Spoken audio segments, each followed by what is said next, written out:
Hello hello, চলো যা আছে। দীর্ঘদিন পর 1 মিনিট, হ্যাঁ 5 মিনিটে শেষ করুন, বলুন। দীর্ঘদিন পর এলেন, শ্রমিকদের সঙ্গে বসলেন, সাংগঠনিক বৈঠক, গতকাল অমিত শাহের সঙ্গেও বৈঠকে ছিলেন। হ্যাঁ, তো আমাকে গতকাল ডাকা হয়েছিল সাংগঠনিক বৈঠক, মানে নির্বাচনী প্রস্তুতি। মাননীয় অমিত শাহ ছিলেন, তিনি আমাকে বলে গেছেন লাগুন, পুরোপুরি লাগতে হবে। তো মাননীয় রাজ্য সভাপতিরও ইচ্ছা ছিল, তো আজকে এলাম ওনার সঙ্গে কথা বলতে। অনেক কমিটি তৈরি হয়েছে, আমি তো জানি না, সে ব্যাপারে একটু কথাবার্তা বললাম। আর ওনার কী ইচ্ছা আছে আমাকে নিয়ে সেটাও জানতে চাইলাম। আর কিছু পরিস্থিতি নিয়ে আলোচনা হলো, কোন জেলায় কী আছে, আগামী দিনে কাজের যে প্ল্যানিং হবে সেটা উনি যেরকম বলবেন আর সেভাবেই হবে। নির্দিষ্ট কোনো দায়িত্ব আপনাকে দেওয়া? না, সে দায়িত্ব এখন কিছু হয়নি, আগামী দিনে হয়তো আরও হবে। এখন তো স্টেট কমিটি হয়নি, হয়ে গেলে আমার মনে হয় কাজটা এগিয়ে যাবে। তখন নির্বাচনের বিভিন্ন রকম কমিটি হবে। আমি জানি না আমাকে কী দায়িত্ব দেওয়া হবে। আমি বলেছি আমি পুরো সময় আছি আপনাদের সঙ্গে। রাজ্য বিজেপি সভাপতি বলছেন দিলীপ ঘোষ চিরকালই ছিলেন, আছেন, থাকবেন। মাঠ জুড়ে খেলানো হবে দিলীপ ঘোষকে, মাঠ জুড়ে খেলার জন্য প্রস্তুত দিলীপ ঘোষ। এবং আপনি রণকৌশল তৈরি করছিলেন। আপনারা জানেন আমি প্রায় 6 বছর রাজ্য সভাপতি ছিলাম, তারপরে কেন্দ্রীয় দায়িত্বে ছিলাম, তখন কাজ করেছি। আর পার্টি যেরকম চাইবে সেরকমই হয়, একটা টিম থাকে, তারা বসে প্ল্যানিং করেন, সবার জন্য কাজ ঠিক করেন। তো আমি সেভাবেই আজকেও রাজ্য সভাপতিকে বললাম যে আপনি যেরকম বলবেন আমি আপনার জন্য সবসময় থাকবো। এই কদিন ইনঅ্যাক্টিভ কেন ছিলেন সে প্রশ্নের উত্তরে রাজ্য সভাপতি ইনঅ্যাক্টিভ বলতে কি বোঝায়? আমাদের প্রশ্ন বলছেন যে এতদিন দিলীপ দা বাড়িতে রূপরেখা তৈরি করছিলেন, ব্লুপ্রিন্ট তৈরি করছিলেন এতদিন, কিভাবে লড়াই করবেন। ঠিক, তারপরে সঠিক সময় ময়দানে নামলেন আপনি, এটাই সময় ছিল, আসল আমি সময়। ঠিক সময়ে নামি, আপনারা জানেন। পার্টির যখন প্রয়োজন আছে তখন আমরা আছি। 13 তারিখে আপনি শ্রমিকরা একসঙ্গে দুর্গাপুরে সভা করছেন। দুর্গাপুরের এমএলএ লক্ষণ ঘোড়াই কালকে এসেছিলেন, তিনি বলেছিলেন যে আমার ওখানে একটা সভা করতে হবে। তো মাননীয় শ্রমিকদা তাকে সময় দিয়েছেন, তো উনি আমাকে বললেন যে আপনিও থাকুন সঙ্গে। তো হয়তো আমি তার সঙ্গে থাকবো সেদিন। মাঠ জুড়ে তো খেলবেন, নির্দিষ্ট করে কিছু দায়িত্ব আপনার? না, এখন নির্দিষ্ট দেরি আছে, প্ল্যানিং হচ্ছে। আগে তো সভা সমিতি হবে, কারণ কি আমাদের এখানে পরীক্ষার জন্য মাইক বন্ধ হয়ে যায়। তো প্রায় ফেব্রুয়ারি মাসটা 1 থেকে 23 অবধি পুরো বন্ধই থাকবে সভা। সেই জন্য প্রাথমিকভাবে কিছু সভা তো জানুয়ারিতে করে নিতেই হবে। নির্বাচনের একটা প্রস্তুতি হিসাবে হাওয়া তোলার ব্যাপার আছেন। তো সভাপতি আছেন, আমাদের বিরোধী নেতা আছেন, প্রাক্তন সভাপতি মন্ত্রী সুকান্তদা আছেন, তার মধ্যে আমাকে উনি যদি যুক্ত করেন আমি সঙ্গে থাকবো। দিলীপ দা, যারা এতদিন ধরে বলছিল দিলীপ ঘোষ তৃণমূলে যাবেন, তাদেরকে কি উত্তর আজকের দিনে? নতুন কল্পনা করে একটা কিছু বলুন, আমি আর কি বলবো। আপনি আপনার তরফে কোনো না, এ ব্যাপারে আমি কিছু দীর্ঘ অভিজ্ঞতা এবং 6 বছর আপনি রাজ্য সভাপতি হয়েছেন, কিভাবে লড়াই করবেন আপনার কি শুনলেন?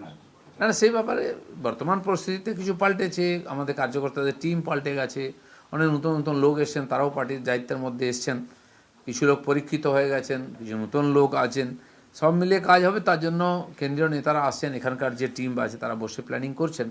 আমিও সেই টিমের মধ্যেই থাকবো। আর যখন যেরকম কাজের গতি প্রগতি হবে আর আমাকে যা বলা হবে আমি সেটাই করবো, এটুকু বলছি। এছাড়া বিশেষ করে সেটাও পার্টি ঠিক করবে, যদি বলে আমি প্রার্থী হব, কারণ এর আগে 3 বার হয়েছি। নব্য এবং আদি নব্য দ্বন্দ্বে বিজেপি বিশ্বাস করে না, আজকেও আপনার মুখে আদি এবং নব্য দ্বন্দ্ব উঠে এলো। দ্বন্দ্বের প্রশ্ন নেই, পার্টি চলতে থাকলে লোক আসতে থাকবে, চলেও যায় কিছু লোক, এটা আমরা দেখছি। পশ্চিমবাংলা একটু কোথায় বেশি হয়, ইলেকশন এলে একটু এই ধরনের অদলা বদলি বেশি হয়। যেমন কিছুদিন আগে IPL এর টিম নতুন করে তৈরি হলো, মাইনাস প্লাস হয়। তো রাজনীতিতেও তাই হয়। সেই জন্য নতুন লোক এলে কী হয়, তাকে এই পার্টির কালচার শিখতে হয়, সংস্কৃতি, কার্যপদ্ধতি। তো প্রত্যেক পার্টির কিছু আলাদা থাকে, তাদেরকে সম্পৃক্ত করে এগোতে হয় ধীরে ধীরে। সেই জায়গায় কি কোনো একটা দ্বন্দ্ব তৈরি হচ্ছিল? এই নতুন যারা এসেছেন তারা দিলীপ ঘোষকে বুঝতে একটু অসুবিধা হচ্ছিল? দ্বন্দ্ব আমার মনে হয় না সেরকম। পার্টি আমাকে বুঝলেই হলো, আমি কে বুঝতে পারছে না পারছে কাউকে বোঝাবার দায়িত্ব আমার নেই। যে যেমন করে বোঝে, সব জিনিস তো একরকম বোঝে না সবাই। দিলীপ দা, রণকৌশল তৈরির জন্য আমরা জানি যে প্রাক্তন সভাপতি হিসেবে রাহুল সিনহা, সুকান্ত মজুমদার তারা নিয়মিত পার্টি অফিসে আসেন। যে জায়গাটা কোনো একটা কারণে গত কয়েক মাস আপনাকে এই রাজ্য দপ্তরের সেবায় দেখা যায়নি। পার্টি অফিসে এলেই রণকৌশল করে সবাই, এর নয়, চাও খাই কেউ। তা আমি তো, আপনারা জানেন যে আমি এই ধরনের মিটিংয়ে কম থাকি, আগেও থাকতাম। আমাদের টিম ছিল তখন, সুব্রত চ্যাটার্জি ছিলেন এর আগের ইলেকশন অবধি। তারা প্ল্যানিং করতেন, আমার সহায়তা থাকতো, আমার মতামত নিতেন। আমি মাঠে ঘাটে লড়াই করেছি, সাধারণ মানুষের মধ্যে গেছি, যেখানে বিজেপির কোনো ঝান্ডা ছিল না সেখানে গেছি, যেখানে বিজেপিকে ঢুকতে দেওয়া হতো না সেখানে গেছি, আর এইভাবে পার্টির বিস্তার হয়েছে। তো দুটোই চলবে। আমাদের পার্টির এখন অনেক অভিজ্ঞ নেতা আছেন যারা রণকৌশল তৈরি করতে পারেন, অনেকদিন রাজনীতি করছেন, তারা সবাই মিলে করবেন। দাদা, আপনি যখন আপনারা রণকৌশল নিয়মিত। তৈরি করছিলেন এবার এবং এখন পার্টি যে অবস্থা দাঁড়িয়ে আছে, কোন অবস্থা দাঁড়িয়ে আছে, মানে পার্টির অবস্থা আগে যে পার্টির কোলেবর বেড়েছে, অনেক লোক বেড়েছে, হয়তো মাঝখানে রেজাল্ট কিছু, বিশেষ করে গত নির্বাচনে লোকসভাতে আমাদের রেজাল্ট ভালো হয়নি, 8টা সিট হারিয়েছি আমরা, সেজন্য অনেকে ভাবছি বিজেপি কী হয়ে গেল। বাকি পার্টিগুলো দেখুন না, মমতা ব্যানার্জি আজকে ক্ষমতায় আছেন, তিনি কত বছর ধরে লড়াই করতে করতে জিতেছেন, কোথায় ছিল তিনি? তখন বিরোধী দলের এতগুলো সিটই পাননি, ক্ষমতায় আছেন। তো হয় পরিস্থিতির কারণে, বিভিন্ন কারণে।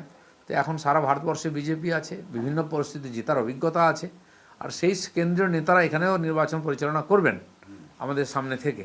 তো সেই জন্য লড়াইটা এবার একটু অন্য আঙ্গিকে হবে। দিলীপদা, যেভাবে শ্রমিক ভট্টাচার্য আপনাকে দুর্গাপুরের মিটিং এ যেতে বলেছে, শুভেন্দু অধিকারী যদি আপনাকে মিটিং এ ডাকে জনসভায়, আপনি যাবেন? সবাই থাকলে যাব, উনিও আমাদের নেতা, সুকান্ত দা আছেন, বা তাদের ছাড়াও আমি একাধিক জায়গায় যাব। কারণ কি, এই যে আমাদের 294টা সিট আছে, তো সব জায়গায় যদি সব মানুষের কাছে পৌঁছতে হয় তাহলে আমাদের সবাইকে যেতে হবে। এক জায়গায় 4 জন মিলে সভা করি তো আমরা কভার করতে পারবো না, আর সেই জন্য আমাদেরকে আলাদা আলাদাও সভা করতে হবে, একসঙ্গেও করতে হবে। সেটা আগামী দিনে বোঝা যাবে কি হবে। খালি 13 তারিখ নয়, তার আগে পরেও সভা করতে পারি আমরা একাধিকবার। দিলীপদা, আপনি বললেন যে দল যদি চায় তাহলে আপনি প্রার্থী হতে প্রস্তুত। আপনি তো খড়গপুরের প্রাক্তন বিধায়ক, যদি খড়গপুর আসনে আপনাকে দল বলে যে লড়াই করার জন্য, আপনি প্রস্তুত আছেন? খড়গপুরে আমি লড়েছি 2বার, আর দল আমাকে বলেছিল কোথায়, আমি চয়েস বলেছিলাম, জিতেছিলাম। তো এবারে যদি মনে হয় দল আমাকে লড়ালে দলের লাভ হবে, তো আমাকে যদি বলেন আমি নিশ্চয়ই লড়ব। দিলীপ দা, 8 মাসের এই পিরিয়ডে আমরা দেখলাম যে দলের সাধারণ কর্মীরা, কিছু তলার কর্মীরা যারা আপনার একসময় শক্তি ছিল, তাদের কাছে অনেক জায়গায় আপনাকে বিভিন্ন রকম ভাবে হেনস্থার শিকার হতে হয়েছে, আপনাকে স্লোগান শুনতে হয়েছে, বিক্ষোভের মুখে পড়তে হয়েছে। সেই কর্মীদের আজকের দিনে দাঁড়িয়ে কি বলবেন? কারণ তারাই তো আমার আপনার শক্তি। পার্টির তলার কর্মীরা, তারা আমাকে কখনো বিক্ষোভ দেখায়নি কোথাও, আমাদের পার্টির কাউকেও দেখায় না। হ্যাঁ, বললাম না, বিশেষ পরিস্থিতিতে কিছু লোক বাইরে থেকে এসছে, তারা ওই কালচারে বিশ্বাস, গো ব্যাক, কালো পতাকা, কখন কাকে দেখাতে হয় তারা ভুলে যায়, অভ্যাসটা রয়ে গেছে। সেরকম কিছু লোক করেছে, তো তারা ঠিক করেছে কি ভুল করেছে, তারা কী করে সেটা ওদের ব্যাপার। আমার কোনো টিএমসির লোকেরা আমার চিরদিন দেখাতো, সেখান থেকে কিছু লোক ঢুকে পড়েছে, তাদের সেই অভ্যাস রয়ে গেছে। তো সেখানে তারা ঠিক করবে বিজেপির কালচার মেনে নেবে, এখানে থাকবে কি থাকবে না, কোথায় যাবে, তাদের সমস্যা।